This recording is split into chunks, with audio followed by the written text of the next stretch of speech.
भैंस, यानी आपके हाथ में पावर है तो आप कुछ भी कर सकते हैं। सिर पर मुलायम सिंह यादव का हाथ होने के बाद विजय मिश्रा का भी कुछ ऐसा ही हाल हो गया था। दूसरे राजनीतिक दलों की छोड़िए, सपा के चुटभैया नेता भी उससे नजरें नहीं मिला पाते थे। ये वो दौर था जब पूर्वांचल में विजय मिश्रा के नाम की तूती बोलती थी। मजबूत काटी और घनी मूंछों को दाव देकर जिस रास्ते से विजय गुजरता तो लोग हाथ जोड़कर उसकी जय जयकार में लग जाते थे। दोस्तों, मैं तो आपसे अनुरोध करती हूँ कि यूपी के माफिया विजय मिश्रा के भौकाल के किस्से सुनने से पहले वीडियो को लाइक कर चैनल को जरूर सब्सक्राइब कर लें, जिससे आने वाले वीडियो का नोटिफिकेशन आपको मिलता रहे।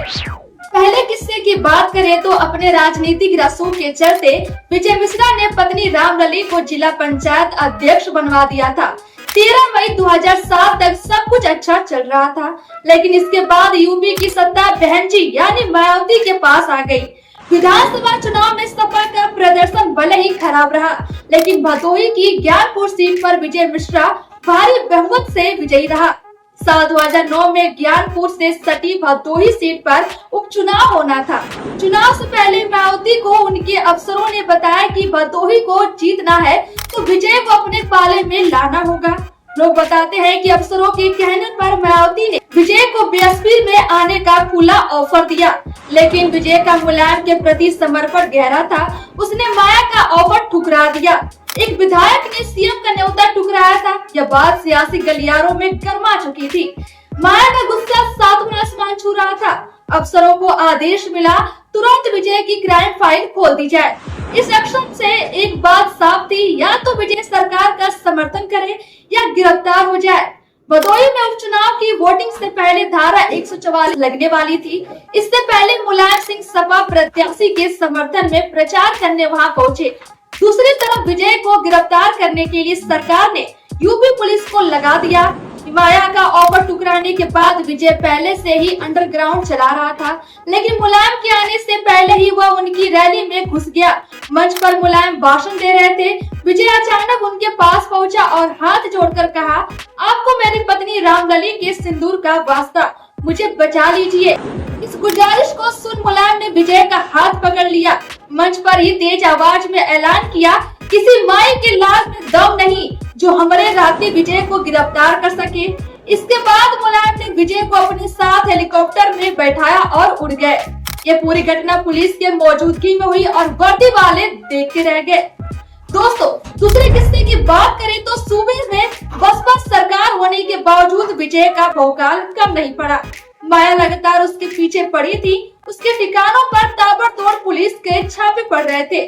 एक तरफ विजय को एनकाउंटर का डर सता रहा था, तो दूसरी तरफ मुलायम की बात उसे अंदर ही अंदर खाए जा रही थी।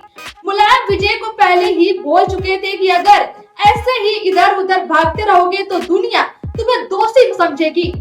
तुम जनता के सामने आओ और कोर्ट में खुद को निर्दोष साबित करो। विजय की सरेंडर करने की खबरें रोज टीवी पर दिखाई जाती, लेकिन अगले दिन इनका खंडन हो जाता। इसी बीच 8 फरवरी 2011 को एक चौंकाने वाली खबर सामने आई। दिल्ली के हौज खास में दाढ़ी बढ़ाए हुए वेश में विजय ने आत्मसमर्पण कर दिया और जेल चला गया। गिरफ्तारी के बावजूद विजय पर मुलायम का भरोसा कायम रहा। साल 2012 में विजय की ओर से सपा का टिकट मिला और नैनी जेल से ही विधायिका की चुनाव लड़ा। नतीजे आए तो विजय ने 37,674 वोट के अंतर से बसपा के दिनेश कुमार सिंह को हरा दिया। 15 मार्च 2012 को यूपी में सपा सरकार आ चुकी थी। अखिलेश सीएम बन गए। महज 5 महीने बाद यानी अगस्त 2012 में विजय को जमानत मिल गई। कहते हैं कि रिहाई का फैसला आने के बाद हजारों गाड़ियों का काफिला नैनी जेल पहुंचा। विजय जेल से बाहर निकला तो उसे फूल फैलाव से ला दिया कि अब वह पहले से ही कहीं ज्यादा रसूखदार हो चुका था। 2002 से लेकर 2012 तक का विजय सपा के लिए ट्रम्प कार्ड बन चुका था। विधानसभा चुनाव में जबरदस्त प्रदर्शन को देखते हुए सपा ने साल 2014 के लोकसभा चुनाव में विजय की बेटी सीमा मिश्रा को भदोही से टिकट दे दिया।